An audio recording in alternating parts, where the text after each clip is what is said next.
I'm Nathan Ham, Vice President at SCS, responsible for leading our liquids management practice. I echo what Diane said. I'd really like to welcome everyone today. Thank you for joining the webinar. I know everyone's extremely busy this time of year, trying to close out work activities and hopefully prepare to spend some good time with family and friends. So we appreciate you spending this hour with us today to talk a little bit about leachate management. As certainly most of you know, leachate management is obviously one of the most challenging and potentially costly aspects of landfill management. Increased regulatory scrutiny for wastewater discharges, emergence of new contaminants such as PFAS, reducing some of the options that are available for us for disposal and increasing the management challenges. In some cases, the option of disposal method that you're doing today may or may not be available to you tomorrow. And so those changes can happen rapidly with very little warning. It's critical to have, appropriate contingency plans in place to ensure your long-term operational stability. So today we're going to talk about some of the things you can do to be prepared for those kind of disruptions and be proactive versus reactive in your response. I've got two of SCS's technical experts on the panel with me today. Sam Cook is a chemical engineer, and he's also our national expert and director of industrial liquids pretreatment. He'll talk with us about pre-planning for leachate management challenges and the data needed to accurately evaluate your management treatment alternatives. Following that, Monty Markley, a geologist and SCS's national expert on deep disposal wells and underground injection control, and he'll talk about deep wells and how they can be utilized in many locations as an effective disposal mechanism. So, as Diane said, we'd like to keep this, webinar interactive. Encourage you to send in your questions through the Q&A, and as moderator, I'll try to get those questions, as she said, answered either during the presentation, after various sections, or we'll follow up with you afterwards to answer those questions. So, with that, Sam, we'll turn it over to you to start the webinar. Well, thank you so much, Nathan, and thank everybody for tuning in. And I'll cover each of these topics that you see here during the first half of the presentation. But let me just start out with a story. And a while back, landfill that you see here in the photo, providing engineering support for them on a regular basis. They had some challenges that caused their leachate to be cut off from being hauled into the local small treatment plant. And what happened was a contractor, and still getting chills from when this happened, contractor was installing and working over quite a few landfill gas wells that would be just up the hill to the left in that image. And contractor mixed the well dewatering liquids that had very high concentrations of ammonia, over 3,000 parts per million, with the site's leachate. And the mixed high ammonia wastewater was hauled to local treatment plant from that tank you see in the background there. It was hauled out via truck, where it killed a lot of the small treatment plants' microbiological growth.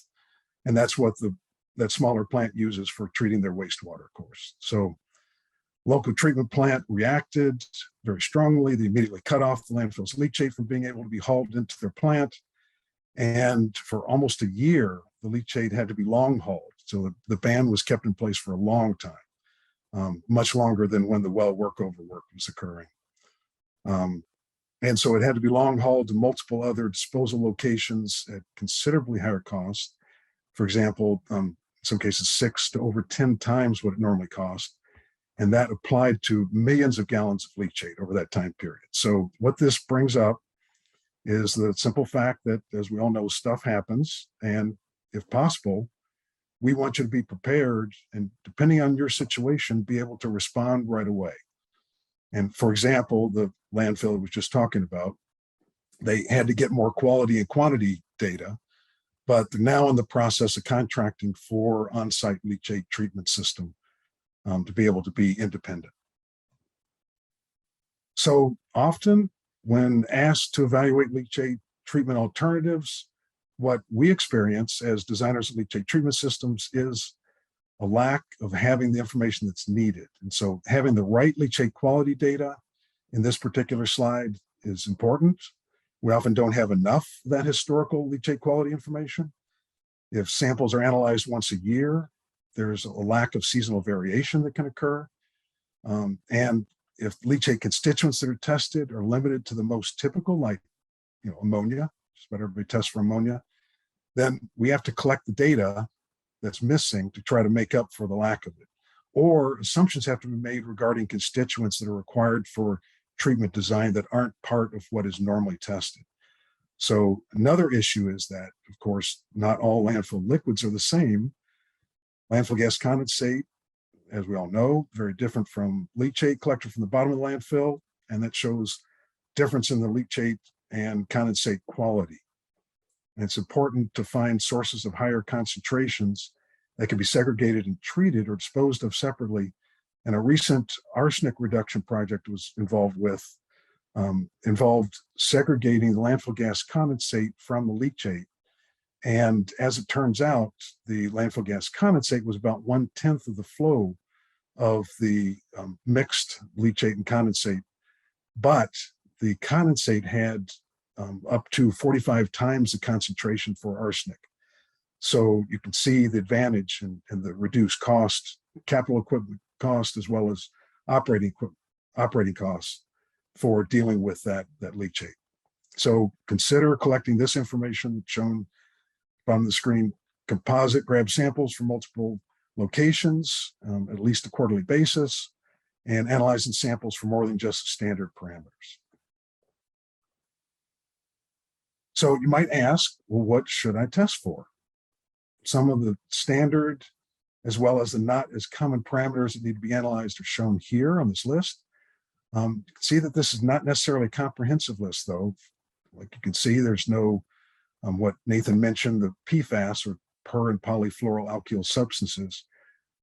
That's not included in this list, and it may be required, certainly becoming an issue that we're paying more attention to in the future. But what is included are the more typical parameters that require pretreatment prior to discharge, like you see on the left-hand side, bullets 3, 4, and 5, that's ammonia and other nitrogen compounds, very typical of what's required of landfill leachate to be tested for permit compliance. Also included are parameters that are needed for design of certain treatment systems. So we know that you don't have time to completely absorb all the information shown on this slide. It's here to show that basically more constituent data is usually needed than is considered standard, which are the bare minimum parameters that are required for routine permit monitoring. So consider testing for more than just what's required. Sam, you mentioned that, a lot of this data is not typically collected as part of the standard, permit compliance process. And, a facility that doesn't have a lot of history with this data, I mean, certainly you can go out and, take a sample and get a bunch of this data. But what's the drawback, I guess, to doing that versus, taking the samples more consistently over a little longer period of time? Yeah, good question. So that you want it over a longer period of time because landfill leachate quality changes. And so you can capture what those changes are. The landfill is a bioreactor. It's the chemistry within the landfill is going to be reflected in the leachate quality. And so you're able to track where you are in that process and be able to determine, for example, are we still on the upswing as far as ammonia concentrations go? Or in the case of like a older landfill or a closed landfill, maybe the ammonia levels are coming down, that sort of situation. So the concern is you could potentially under design or way over design your system with a limited data set because you really don't know where you're at. And if you're just seeing, you got lucky and grabbed a sample on a low day or an average day or a high day. And so I guess in absence of that, you have to make some assumptions and be very conservative and potentially design it to be able to treat a much higher concentration than maybe what you actually end up needing, which equates to more capital cost and potentially more O&M costs as well, right? Oh, well said. Absolutely. That is definitely the case. Keeping on talking about the data that's needed, in this case, the quantity data. So we just talked about quality, now we're talking about quantity. Another key variable that needs to be taken into account when you're designing landfill leachate treatment.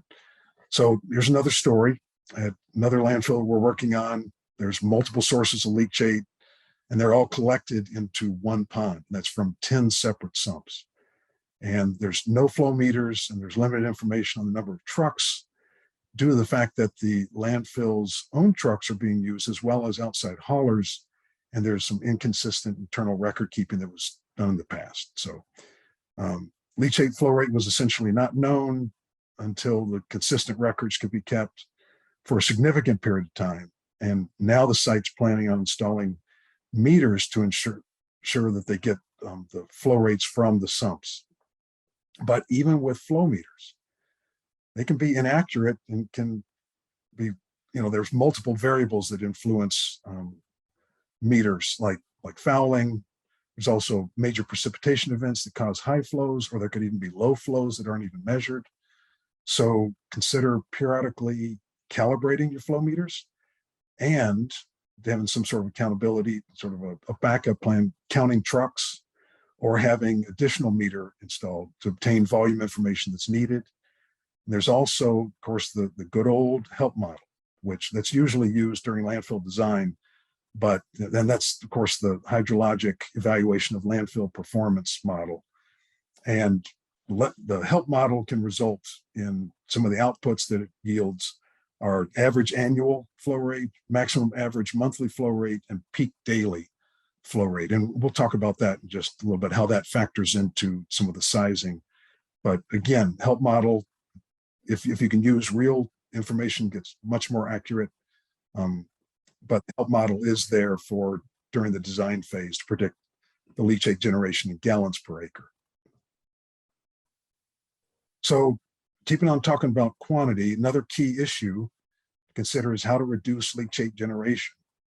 And what affects the leachate generation? Well, of course, there's the obvious, a lot of precipitation, thickness of the waste mass, large working face areas, but also leachate seeps.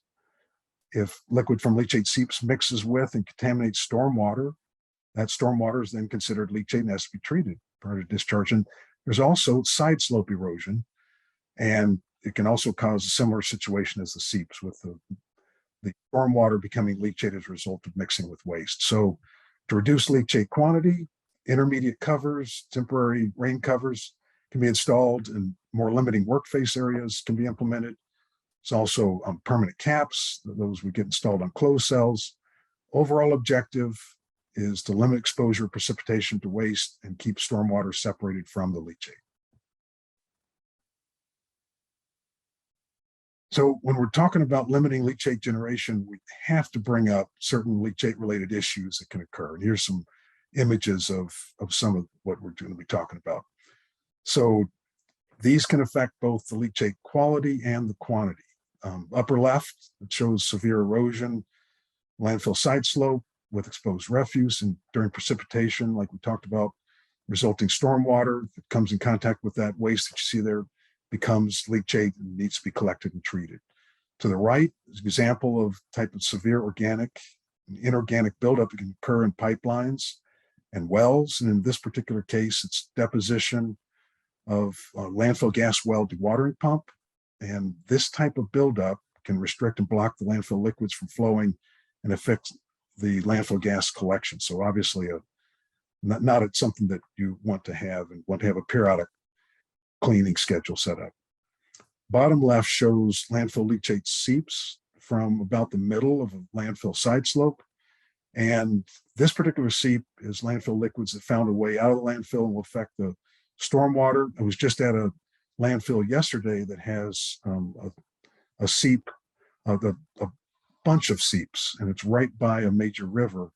And these seeps are such that the treatment system was built, the collection and treatment system was built right at the base of where all the seeps are, so that the seeps could be collected, contained, and treated right there at the base of the side slope. So obviously, this type of thing is going to affect the leachate, and it's going to need to be collected and treated. But here's a couple examples of covers with one of the main purposes to collect precipitation and not allow it to become leachate.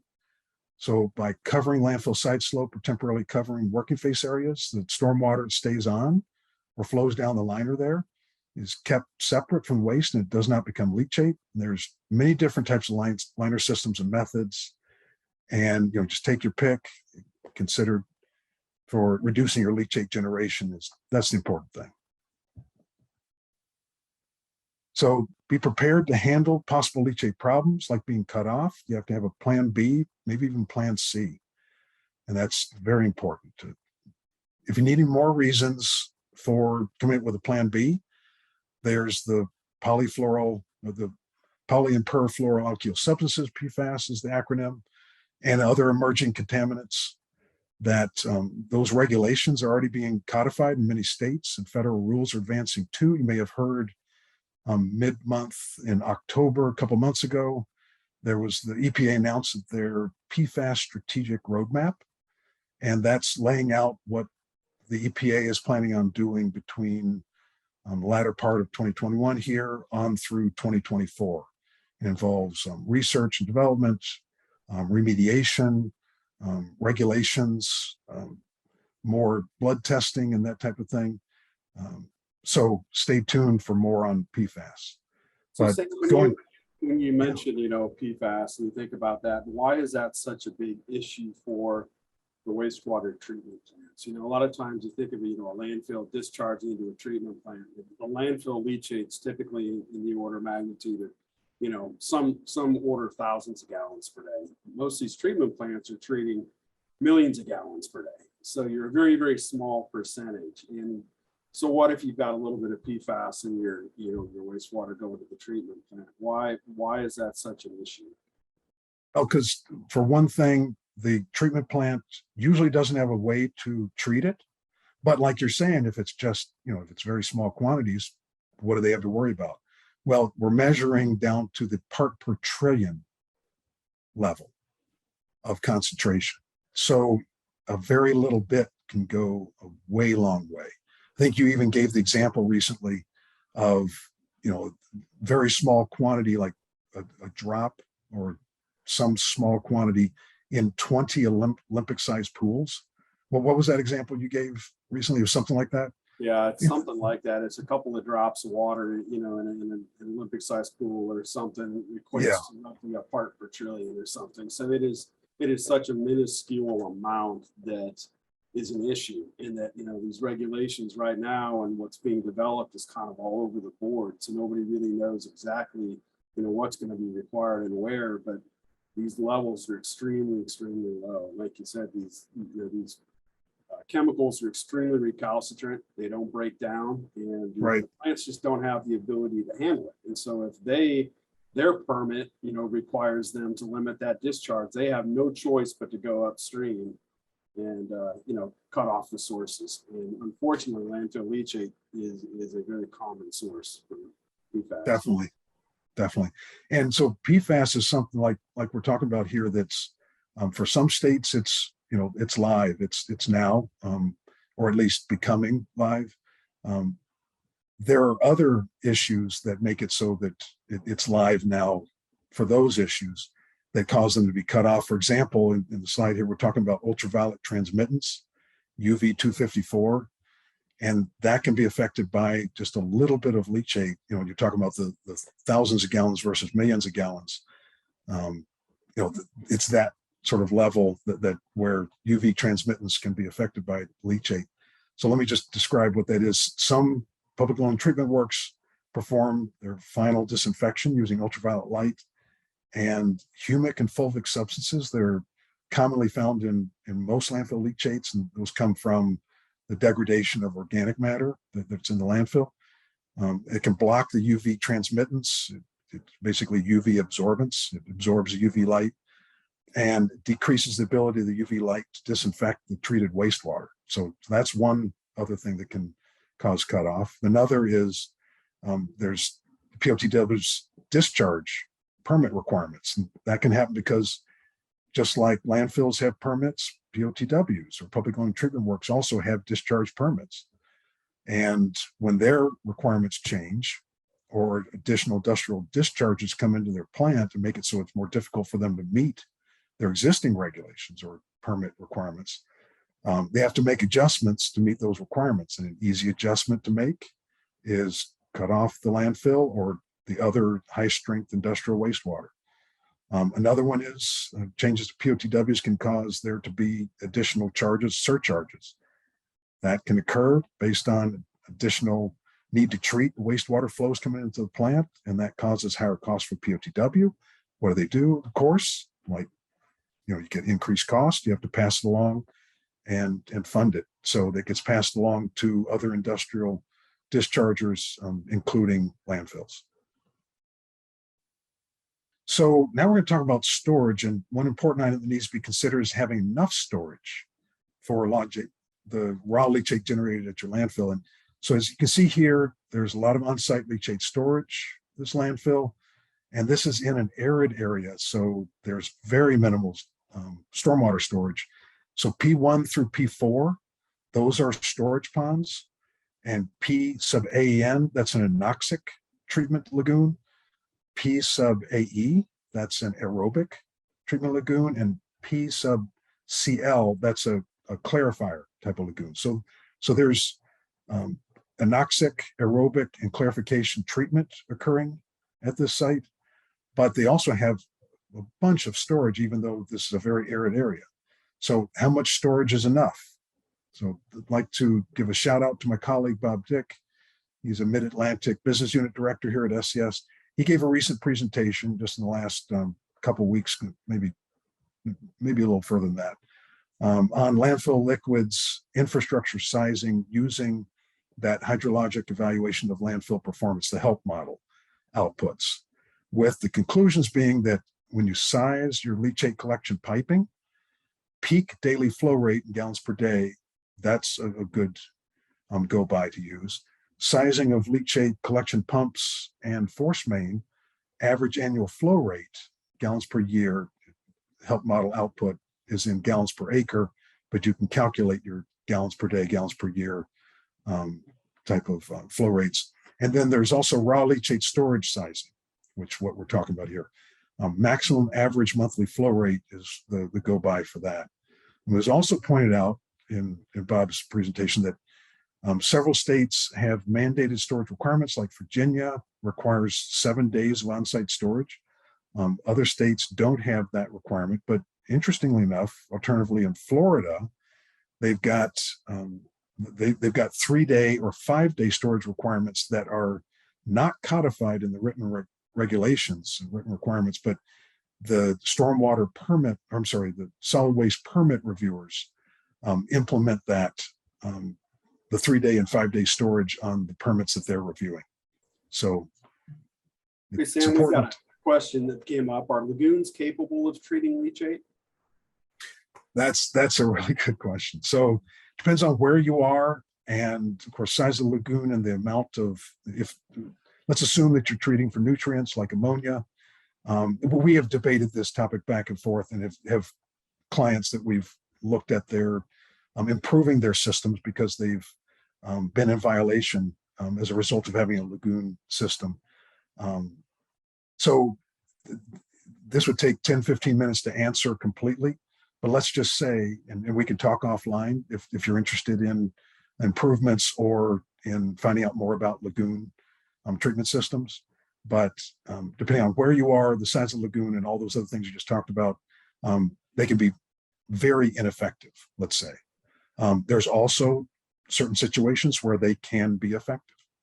So without doing the 15-minute description or answer, let's talk offline, please. There's a lot of information that I'd like to share about that. One of the things I would say is that, lagoons are effective for some parameters, but very ineffective for others. So it really depends on what your issue is. And as Sam said, it's very site specific, leachate specific, and depends on what your discharge requirements are. I mean, if you happen to be, applying it back to the landfill, somehow, or applying it to, a leach field somewhere that's permitted, that's a very different requirement than if you're putting it into a river or discharging into, a water body of some sort, which would be very different. Yep, exactly.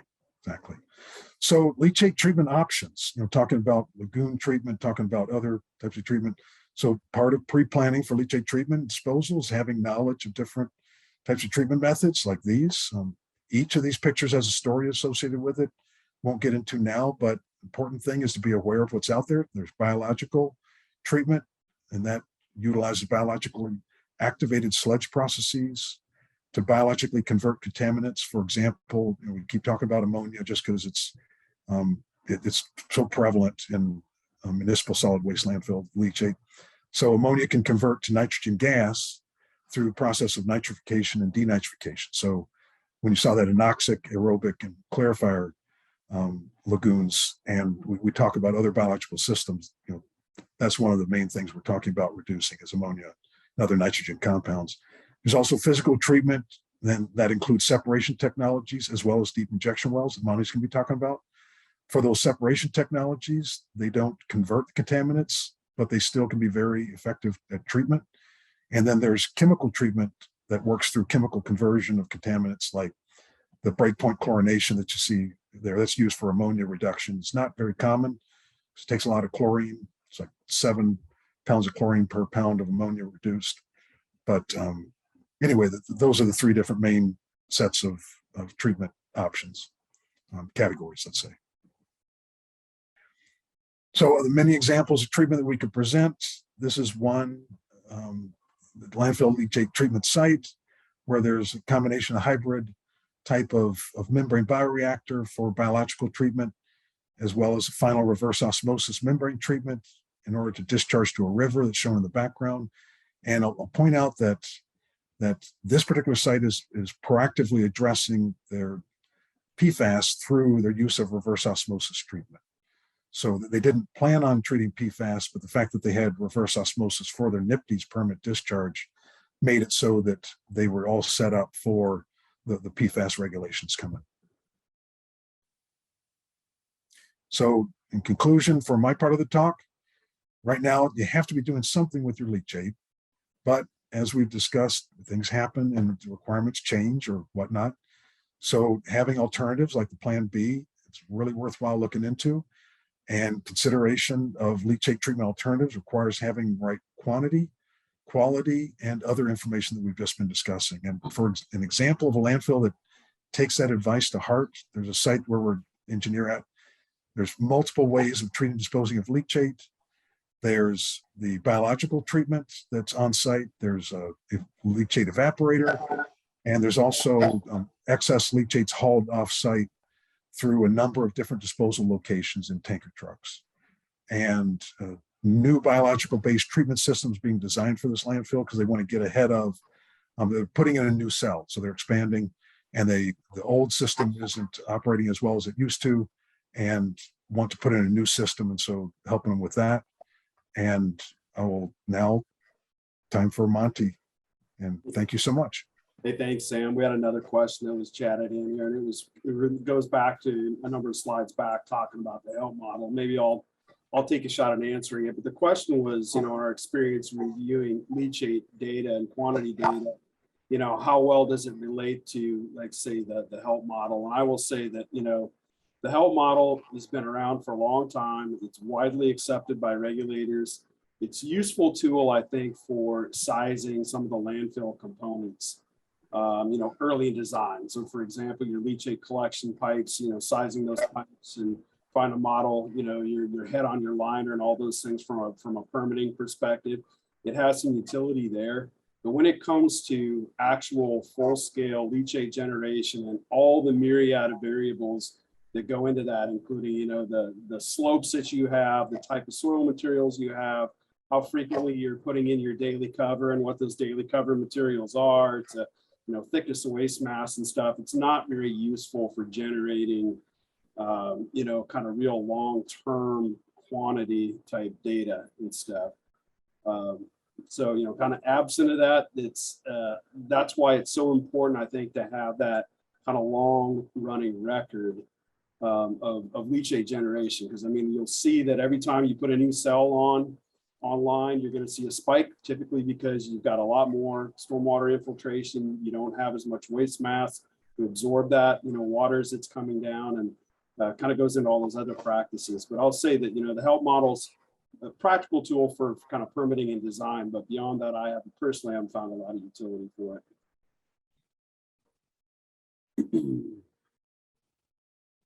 All right, a couple more comments on here. Sam, this may be good for you. Does RO, so reverse osmosis, handle all PFAS compounds? They're saying that they have heard that it does not. We'll need to check that out. There's over 5,000 PFAS compounds. There's the longer chain versus very short chain. Depends on what your definition of PFAS is. And I know that sounds like an engineering dodge, but there's just looking at PFOS and PFOA. That's one definition of the 5,000, narrowed it down to the two most commonly used in industry and in products. Then there's lists that include, dozen, 20, 30, 40 PFAS compounds, depending on, again, depending on how you, how it's going to be regulated in your particular situation. To get to the point of whether or not RO takes out all PFAS compounds, I would say that there are going to be some of the shorter chain that may not get eliminated. But that's something that would need to look into a little bit deeper. I think the other thing that's important to know about reverse osmosis, and really most of the current accepted, if you will, treatment technologies for PFAS compounds, almost none of them destroy the compounds themselves. All they do is concentrate it. So if you think about reverse osmosis, I think the easiest way for me to think about it is it's like a filter. And so what it does is it filters out PFAS and lots of other compounds that are smaller than the pore size and concentrates it into a smaller volume concentrate. But as a landfill facility, you still have to manage that concentrate then. So while you've got a much smaller volume that you have to handle as PFAS waste, you still have the waste to handle, and whether that needs to be hauled off and incinerated or can be recirculated back into your landfill. I mean, that again, all very site specific. And there are destruction technologies, above 1800 degrees Fahrenheit, PFAS, that forever chemical can be, that fluoride carbon bond can be cleaved. So that there are ways of destruction, and you can use reverse osmosis to concentrate so that your destruction methodology would not have to be as large. So there's still a place for reverse osmosis, even if you have to move towards destruction. Absolutely. One more question real quick, Sam, and we need to move on to Monty here. But another question that came in is PFAS and air quality impact a concern when leachate evaporation is used? I have, this may be I don't know who is asking this, but I have asked that question so many times. That's like my go-to question. So it's going to take $40,000, $50,000 expenditure to do some sort of a stack testing and do it over multiple sites that have evaporators. Very interested in that information. I've asked evaporator companies to, provide that information. What I've been told is that the chemistry of PFAS is such that it doesn't volatilize readily. So, but that's not satisfactory for this chemical engineer. I want to see testing, and I want to see what really happens, because it can be liberated in landfill gas. It's definitely in the landfill leachate, and would be very possibly in the vapor stream that's coming off. So, except for the vapor pressure issue. So, and I know you need to move on. So yeah, summary is essentially we haven't seen good data one way or the other to prove or disprove it. Right. So the fact that we're very interested in that. And very interested that, it seems like the evaporator companies would be wanting to do that, demonstrate that, and to date, we haven't seen that data. Right. All right. All right, Monty, going to move on to you to talk a little bit about deep wells. I know we've got a few more questions on here. I will try to grab those at the end. If not, we will get back to you directly.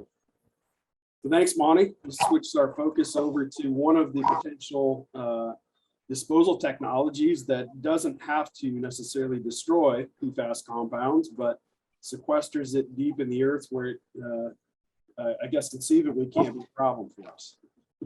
Right. Yeah. Well, thank you, Nathan. I appreciate it. So we're going to talk about a technology here that maybe isn't really widely known about. And so I just want to take a minute or two before I start my presentation and talk about it. And what the concept is there are regulatory programs that allow you to inject leachate or other industrial fluids several thousand feet below ground into extremely briny and high TDS rocks. And it's a way that keeps them there for hundreds or thousands of years. And the overall goal is to protect groundwater. So the whole program is designed around making sure that there are no groundwater or surface water impacts from the proper use of the technology. So, you know, the goal is you can take a leachate as the prime example today and inject it anywhere from 3 to 10,000 feet below ground, and it stays there forever. You know, that's the basic concept. There are certain things that have to happen to make that work properly and get the regulatory approvals, and those are the things we're going to talk about today. So when we think about deep injection wells as a disposal option, there's been a lot of information in the news of late about injection wells and things like that. When you think about that, though, most of the time those are related to the oil and gas industry and fracking and produced fluids from the extraction of oil and gas from the subsurface. And those are typically called class 2 wells, which are shown there on the right-hand side. There's about 175,000 of these wells in the United States. They're very poorly regulated generally. They don't have real strict design criteria, and you don't have to go out in a very big area around that well to see what's going on with your geology. But when you think about a class 1 well, which is the type of well that you would need for leachate, those are really the Cadillacs of wells. And there's about 800 of them in the US that are being used. Maybe a dozen, maybe as many as 20 are being used for leachate disposal. But there's a lot more stringent location and design criteria, much more robust siting information. The drinking water protection criteria are much more stringent. There's other things here from an operations and financial assurance standpoint we'll talk about too, but the main takeaway is it's an apples and oranges comparison between the type of well that's used for leachate disposal and what most people in the press or the public commonly consider an injection well to be used for. So that's the main thing I want you to take away. From a regulatory acceptance standpoint, a lot of states have primacy for the class 1 programs. There's still a few regions where the EPA controls that typically is not a bad thing. It's just understanding the regulatory framework of where you're at and what you're doing before you get started. But the biggest takeaway here is that as surface water discharge criteria get stricter, and those criteria are primarily focused on the nutrient loading into receiving water bodies and PFAS compounds and things of that nature, the regulatory agencies are increasingly in favor of deep injection wells as a leachate management option or other industrial liquids, simply because you can permanently isolate these fluids from the biosphere and keep them out, and you don't have any exposure issues moving forward. So regulatory acceptance is very good. You have to make sure that you've got all the criteria there from a permitting standpoint. But once they understand that you have your head around the problem, the permitting is fairly straightforward. Monty, how is that different from, say, like fracking? You know, there was a while back when there was so much oil and gas development going on, and we're having, you know, earthquakes, you know, in the Midwest that were, you know, everybody's kind of pointing to them, or at least, you know, to the oil and gas industry and to these kind of wells. How is that different for, you know, a class 1 well or something like this compared to the oil and gas, and or is that attributable to these kind of wells? You know, when you just look at the sheer number of class 2 wells, 175,000 versus 800, you know, the large number, like 99% of all the induced seismicity issues are directly related to the oil and gas side of things. And the oil and gas industry has a very strong lobby.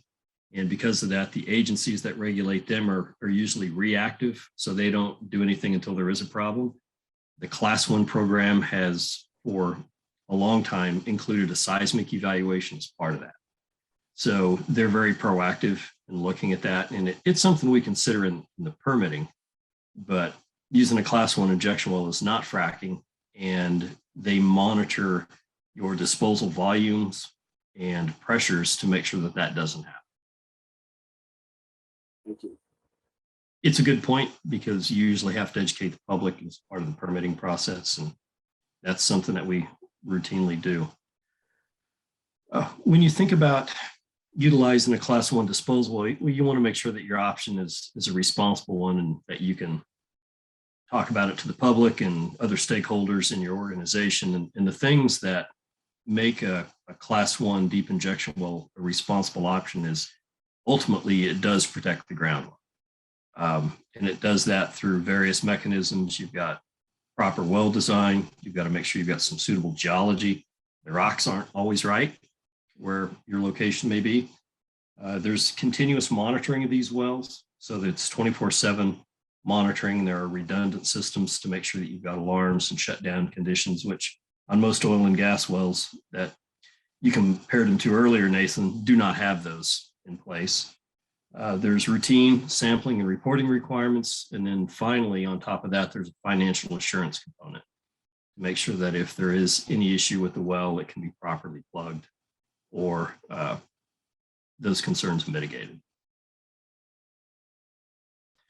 Some of the technical things that we look at when we decide and help clients figure out if an injection well is right is primarily what's the geology look like. So you've got to have geologic suitability.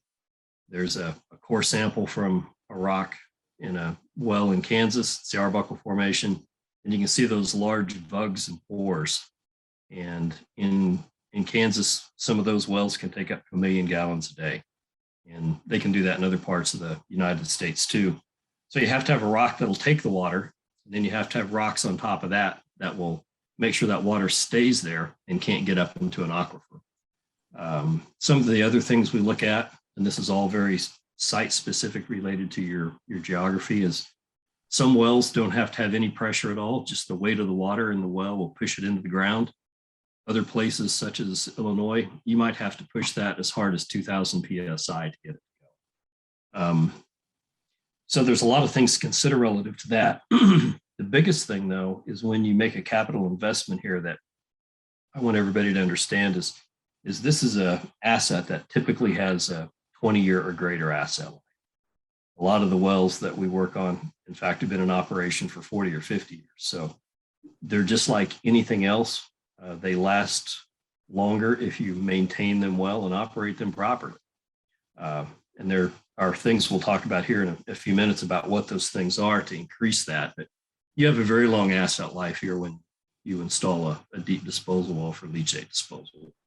So Monty, you mentioned you're injecting into a rock formation. I mean, that's interesting. I mean, I would have thought, when you think about like groundwater wells and those, and it's typically you're screening across a sand lens or a coarse gravel or something like that. But this is actually a rock formation. And how thick are these formations that you're injecting into typically? Yeah, so these formations are consolidated rocks. So they're cemented together. They're hard. They can be sandstones. They can be carbonates like a limestone. If you have lower flow rates, you can get by with an injection zone that's 150 or 200 feet thick. If you're going to inject several hundred gallons a minute, you probably need 400 to 500 feet of injection zone. But those things depend on the permeability and porosity of the rock. But when we do an evaluation to see if an injection well is feasible, that's one of the things we look at is the thickness and aerial extent of the geology. But the disposal zones in the United States are fairly well defined through decades of oil and gas exploration and fluid disposal. So you mentioned, landfill leachate disposal through these wells. What other kind of industrial liquids could be disposed of in a well? So, when you talk about an asset, clearly leachate disposal is an asset, for a landfill facility, but then potentially bringing in, other industrial liquids could be a revenue source, I would think, for one of these facilities. What else could be disposed in one of these wells? Yeah, so you're absolutely correct. Typically, any industrial waste that is not a hazardous waste, you can permit these as hazardous wells, but the permitting lift and the capital costs are significantly higher. So you've got to have a lot of economic incentive to do that. But if you permit a class 1 non-hazardous well, as long as that liquid, you can demonstrate chemical compatibility with your leachate and your well components, those can usually be added as a permit condition, but they can be meatpacking waste, refinery waste, waste from fertilizer plants, ethanol plants, things of that nature. So there's a broad spectrum of industrial wastewaters that can be accepted at these facilities. And, there's some unique permitting requirements when you have a commercial well, but those are things that you can consider and develop a strategy for as you move ahead with your permitting. Yeah, that's a good question, and it can act as an additional revenue stream for the facility. Thank you. Sure. When you think about what you put in the ground for a typical class 1 well, there are several redundant systems. There are larger pieces of pipe with progressively smaller and deeper pieces of pipe between them that are all continuously cemented. So you've got anywhere between 5 and 7 physical layers to provide redundancy and groundwater protection between the surface and the aquifers and where these fluids are ultimately injected and put into the ground.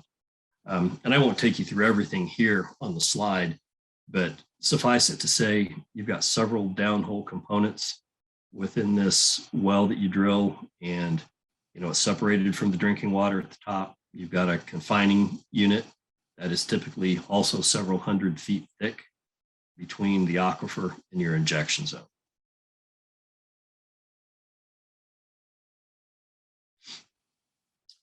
One of the things that Sam spoke at length about earlier was making sure that you've got enough data to properly identify your problem and figure out what your design basis criteria is for whatever final treatment technology or disposal technology you utilize.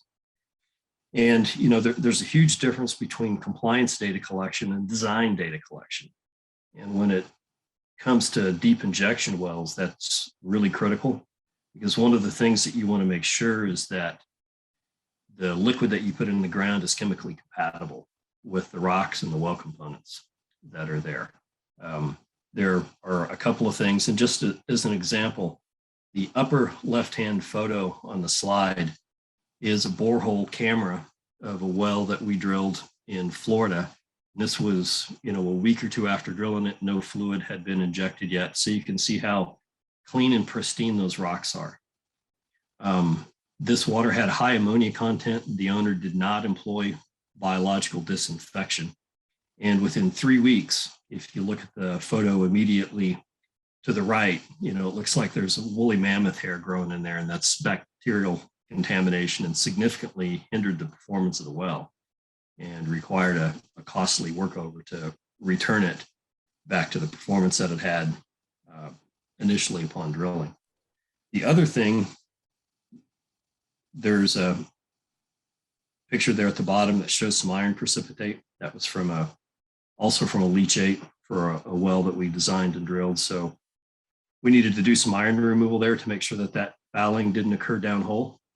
You always want to take care of these fouling issues and any mass removal on the upstream side of that. You don't want to do it on the downstream side or deal with a well rehab, because that's significantly more expensive. When you think about what you need at the surface and the surface facilities design, in some areas we have to think about what size of pumps do we need, which is, there's a large centrifugal pump there at the bottom. A typical well in the Midwest doesn't even have a pump. It's just got a wellhead and a flow tee, which is what you see there with the gray piping. But on the pretreatment side, we typically look at filtration and disinfection as the primary methods of pretreatment to make sure that we don't foul the injection interval. Occasionally, you need to do some mass removal if you've got extremely high concentrations of sulfate or iron, for instance. But those are not typically something that you have to deal with. When you think about the permitting process, a deep disposal well is a great option if your geology is suitable, but it's an option that requires some foresight and thought to implement. And so I wanted to talk about the permitting process a little bit so you would understand that if you think a deep well is suitable, you may have to have some kind of an interim measure in place while you go through the permitting process. And there's a range of costs and schedules here because there's a lot of variation in the state programs and the geology. But the primary thing that you look at is if you start over on the left-hand side is doing a feasibility study, taking a look at your regulatory programs, looking at your geology, and taking an initial look at your chemistry. Those things are put together, and then you come out of that with a feasibility level construction costs and O&M costs. And if that makes sense relative to the other options you're considering, you can move into the permitting stage. The permitting can be as fast as 6 months. It typically averages 12 to 18. But if you go to an EPA region, for instance, that doesn't have a lot of injection well permitting experience, it can take up to 2 years. The costs there can range between $50,000 and $200,000. That depends on availability of geologic data, the amount of regulatory scrutiny that you're going to get under each program. So there's quite a bit of variation there. Once you get through that and you get a permit, the construction side of it is usually on the shorter end of that range. It's typically 6 to 8 months. Sometimes it can go as long as 24 if you need to build a really sophisticated pretreatment system. But the well drilling itself is usually done within 45 to 90 days, and then you've got the surface facilities shortly after that.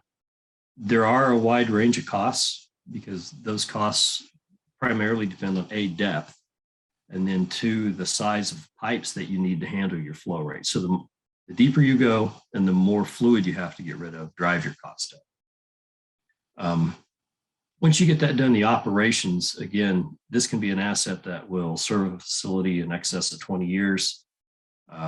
They can be between $150,000 and $500,000 a year, depending on whether you have to pump, how much pretreatment you've got, and things of that nature. So all those are pretty site specific, but I just give you those so you can have a general range and a concept of what some of these costs and timelines might be if you're looking at this option.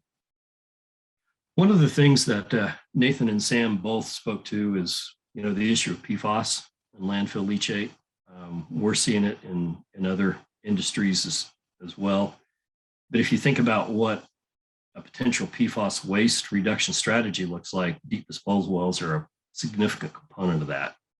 And if you think about what a subtitle D landfill has, you've got your municipal solid waste, you've got industrial waste, wastewater treatment plant biosolids. So those are what starts the PFAS occurring in the landfill. But then as you recirculate that leachate, the waste mass retains a significant amount of the PFAS compounds, well in excess of 90%. I think when I talked with Nathan about this last week, in some landfills, it can be as high as upper 90s. So your waste mass is a really good PFAS filter when you recirculate it. But at some point, your leachate comes out and you can't recirculate it anymore, or it's treated. And then it's time to get rid of it in a class 1 disposal well. So the geologic isolation route allows you to sequester this deep underneath the earth for hundreds of years. And you can do that a couple of ways. You can either concentrate the PFAS waste with RO if you've got a lot of leachate and you can't size a well to handle the total flows, and you can get rid of just the concentrate. But from a chemical compatibility standpoint, sometimes it's better to just put everything down. Simply because if you concentrate your PFAS, you're also concentrating your sulfates and your other inorganics, which could cause some downhole scaling problems. So you have to take a deep dive into your geochemistry, a little bit of modeling, and make sure you really understand what's going to go on in the subsurface. Because the pressure. We've got a question or kind of a comment that somebody basically says, how do you answer those people that say, this geologic sequestration is really just kicking the can down and making it somebody else's problem in the future? Well, as humans, we've been doing a lot of things on this planet for a long time, right? But most of what we do is related to where do we get our clean water and what do we do with the water that we play in the surface water bodies. And deep well disposal many times is the one way that provides enough isolation and sequestration that it won't come back to the surface. And the reason we know it won't come back is because these rocks have been there for hundreds of millions of years. And so of those deep brines and high TDS waters, and if they couldn't contain it, they would have come up on their own. So really what we're doing is just providing a pathway to put them there so they can't get back up. When we talk about PFAS, the other thing is deep injections wells really rank as the #1 disposal option in the PFAS action plan. They looked at 4 key management options. Most of them really boil down to storing, the PFAS, and if you could store things, you wouldn't have a problem, right? Lined landfills are the second option. So the combination that you've got of having a landfill and then if there was a deep disposal will really give you a lot of flexibility and you handle PFAS in the future. The other thing is if you look at relative treatment costs for leachate treatment, a lot of the things that used to be available as an option either currently are not, either because of PFAS or some of the humic acids and things like that. So a lot of times you can't go to the POTW anymore. Biological treatment doesn't work for the PFAS compounds. Constructed lagoons and lagoons also don't work. So what happens is you screen out your other cost competitive technologies for leachate management and disposal. That leaves deep injection wells as one of your most cost effective options too. And this is all from a SWANA study that was done several years ago, by the way. The other thing a deep disposal well does is it gives you a little more control over your future. Most injection well permits are over a 10-year period. They see very little variation in limits on those chemical compounds or rates over that time. But it gives you a responsible way to handle your leachate. And as odd as it sounds, you can take leachate with TDS of 10,000, 20,000, even 50,000. And that water is of better quality from a TDS standpoint in the receiving formation. A lot of these deep brine aquifers across the United States have TDS values in excess of 60,000. They average about 80,000. So you're doing no harm putting these down into these deeper units because the water is actually much more contaminated than what you're putting in. There are a lot of redundant systems to protect the environment. This asset usually takes less than 1.5 acres or 2 acres, so you don't need a big footprint. It can minimize the amount of lagoon space that you need at a facility and free that up for doing other things. So there's quite a few benefits for an injection well. And I guess with that, we'll answer any questions you've got. Thank you. Yeah, Monty, got a couple of questions that have popped up for you. I think we'll start with you, and then Sam, I've got a couple for you as well. So Sam, Monty, one question was, do injection wells become overpressured over time with all of this, fluid that's being put in? They can. The Arbuckle Formation in Kansas, at one point, people thought it would never get overpressured. And things were going along pretty well until the shale boom back in 2010 through 2012. And then all of a sudden the Arbuckle got significantly overpressured. And that has been a deep disposal constraint. And that's one of the things that we look at when we look at the overall feasibility is what's that long-term horizon look like, since it is such a long-term asset. So that can happen, in fact. Okay. Another question was on filtration, and we talked about pre-treatment before you go down the well. And the question was, what do we believe, or you believe, is the best method for filtration prior to injection, and that's specific to landfill leachate? So we look at a lot of different things when we consider what the proper filtration is. If you've got rocks that have very large holes in them, like the core that was in the picture on my slides, you can get by with something as simple as bag filters and go, 50 or 75 microns on those. And if they don't foul, just punt them once a week. If you've got very high total suspended solids, sometimes we recommend recirculating filter that self-cleans and looks at those differential pressures. But there's a lot of design considerations there. And so we've got a whole set of tools in our toolbox to figure out how to filter that out, depending on what your chemistry is. Yeah, and I'd take that a step further, because part of it, a lot of times like leachates and things, we're really looking at, oversaturation of things. So sometimes we need to do precipitation of metals and those kind of things, because you got to look at what happens as you go down hole, your pressure and your temperatures increase, which changes the solubility of these things that, may be soluble at the surface, aren't necessarily soluble, and they come out of solution in there and can plug off the formation. Right. Yeah. Yeah. We particularly are sensitive to iron and sulfates because some of those become less soluble with depth and pressure, depending on what your chemistry is in your leachate. Thank you. Sam, a couple of questions came up for you. Number one, they're asking if we could talk about how PFAS is destroyed. We mentioned incineration. Are there other methods for, destruction, and what kind of temperatures are required to destroy PFAS? Yeah, so as far as destruction of PFAS, so per polyfluoroalkyl substances, the chemical makeup is it's basically a carbon chain with a bunch of fluorides attached to it. So you have to break that fluoride carbon bond, which is one of the strongest bonds in nature. And so it's extremely difficult to destroy PFAS unless you're applying some, exerting a very specific and strong force to it, of which, talk about the temperature, the sort of the threshold temperature that we use is 1800 degrees Fahrenheit. And so, for example, like a thermal oxidizer on discharge of, like a stack, or even the discharge of an evaporator that passed through and was subjected to that sort of temperature, then you can expect that hydrogen, the fluoride and carbon bond to be cleaved.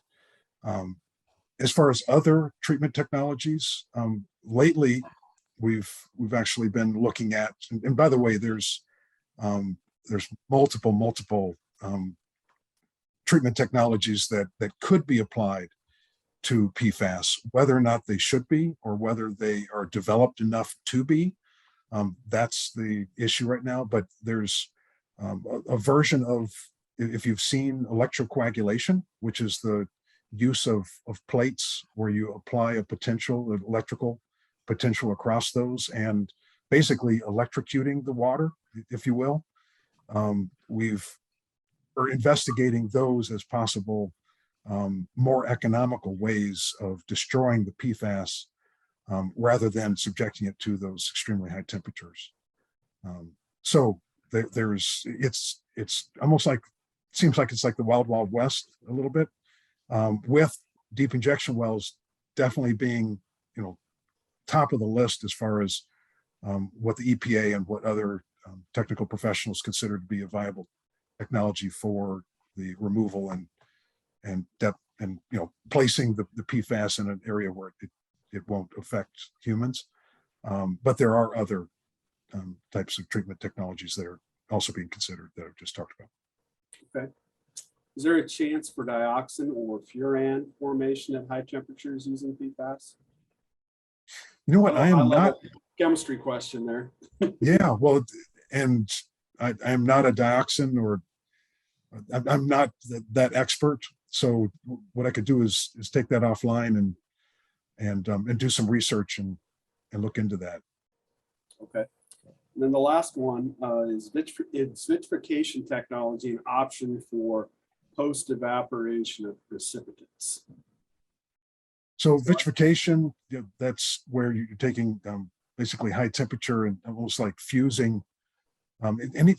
That is something where if you're containing the PFAS, and it also applies to other contaminants such as lead, for example, or others. If you're encasing it, then that's another fairly viable technology. So you're basically taking an inert material.